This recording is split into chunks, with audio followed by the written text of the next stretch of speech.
सबको नमस्कार। पिछले महीने जब दिल्ली में बहुत तेज़ी से कोरोना के केसेस बढ़ने लगे और हम सब देख रहे हैं कि ये वाली कोरोना की वेव कितनी ख़तरनाक है, बहुत ज़्यादा संख्या में इसमें लोग सीरियस हो रहे हैं, अस्पतालों की ज़रूरत पड़ रही है, आईसीयू की ज़रूरत पड़ रही है, काफ़ी ज़्यादा लोगों की मौत भी हो रही है। तो 20 अप्रैल को मजबूरी में हमें दिल्ली में लॉकडाउन लगाना पड़ा था। केसेस लगातार बढ़ते जा रहे थे। लॉकडाउन लगाने की वजह से और भी अन्य कई कारणों की वजह से 26 अप्रैल को आके 35% पॉजिटिविटी रेट बढ़ गया था। 35% बहुत ज़्यादा होता है, मतलब 100 लोगों का अगर हम टेस्ट करते थे तो 35 लोग उसमें पॉजिटिव निकलते थे। 26 अप्रैल के बाद से चूंकि लॉकडाउन लगाया था, एक तरह से थोड़ी सी चेन टूटनी चालू हुई थी इसकी कोरोना की। 26 अप्रैल के बाद से धीरे धीरे केसेस कम होने चालू हुए और अब पिछले 1-2 दिन के अंदर 23%, 35% से 23% पॉजिटिविटी रेशियो आ गया है। तो केसेस कम होने चालू हुए हैं दिल्ली के अंदर।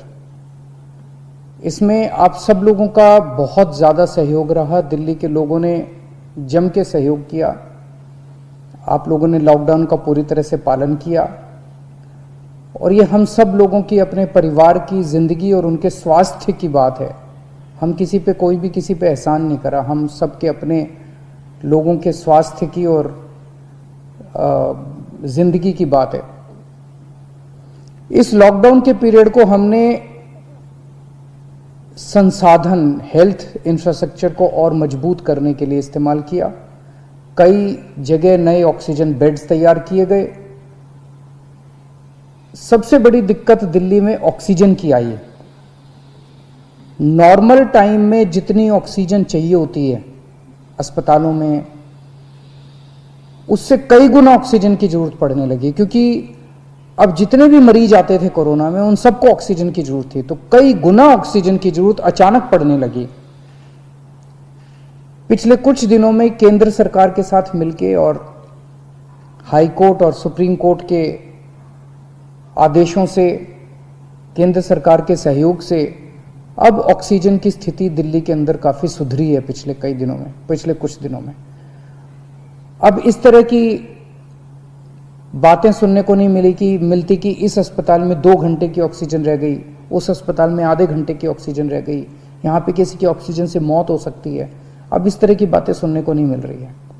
तो इस लॉकडाउन के पीरियड को हमने अपने सिस्टम को भी सुधारने में काफी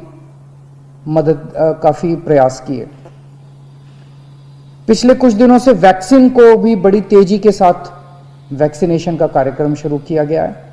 आप में से जितने लोगों ने वैक्सीन लगवाया उन्होंने देखा होगा कि दिल्ली सरकार ने जो स्कूलों में इंतजाम किए हैं वो कितने शानदार इंतजाम किए हैं।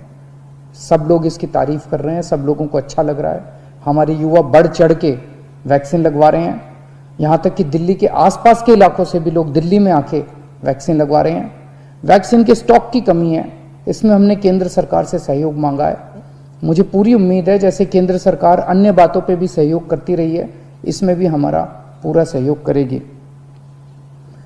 पिछले कुछ दिनों में सब लोगों से मेरी बात हुई है, व्यापारियों से, महिलाओं से, युवाओं से, अलग अलग किस्म के लोगों से बात हुई है और सबका ये मानना है कि कोरोना के केस कम तो हुए हैं लेकिन अभी भी बहुत हैं।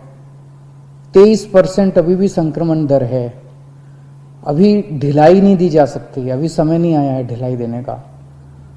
तो सबका ये मानना है कि अभी लॉकडाउन को और एक्सटेंड करने की ज़रूरत है। अभी और इस कड़ाई को अभी थोड़े दिन और बरकरार रखने की ज़रूरत है, नहीं तो अभी जो हमने हासिल किया वो भी ख़त्म हो जाएगा। और जैसा मैंने कहा कि ये इतना मुश्किल दौर है, ये वाली वेव इतनी खतरनाक है, इतने लोगों की मौत हो रही है, तो जान है तो जहान है। अगर ज़िंदगी बचेगी तो बाद में और बहुत कुछ कर लेंगे ज़िंदगी में। सबसे पहले इस टाइम ज़िंदगी बचाना है। तो इसीलिए सरकार ने आप सब लोगों के फीडबैक के आधार पे, आप सब लोगों की इसके आधार पे मजबूरीवश अभी 1 हफ्ते का लॉकडाउन और बढ़ाया जा रहा है। कल सुबह 5 बजे ये लॉकडाउन ख़त्म होना था, लेकिन अब ये अगले सोमवार को 5 बजे तक के, सुबह 5 बजे तक के लिए बढ़ाया जा रहा है और इस बार थोड़ा सा और सख्त किया जा रहा है। कल से दिल्ली के अंदर मेट्रो भी चलना बंद हो जाएंगी। हमारी कोशिश है कि जितना ज़्यादा इसको लॉकडाउन को सख्त किया जाएगा उतना तेज़ी से हम सब लोग कोरोना पे काबू पा पाएंगे। मेरी आप सबसे निवेदन है, जिस तरह से अभी तक आप लोगों ने सरकार का साथ दिया, जिस तरह से अभी तक आप लोगों ने पूरा लॉकडाउन का पालन किया, इसी तरह से आने वाले समय में भी आप सब लोग लॉकडाउन का पालन करेंगे। नमस्कार। हमारी वीडियो पसंद आने पर इसको लाइक, शेयर और सब्सक्राइब करना ना भूलें।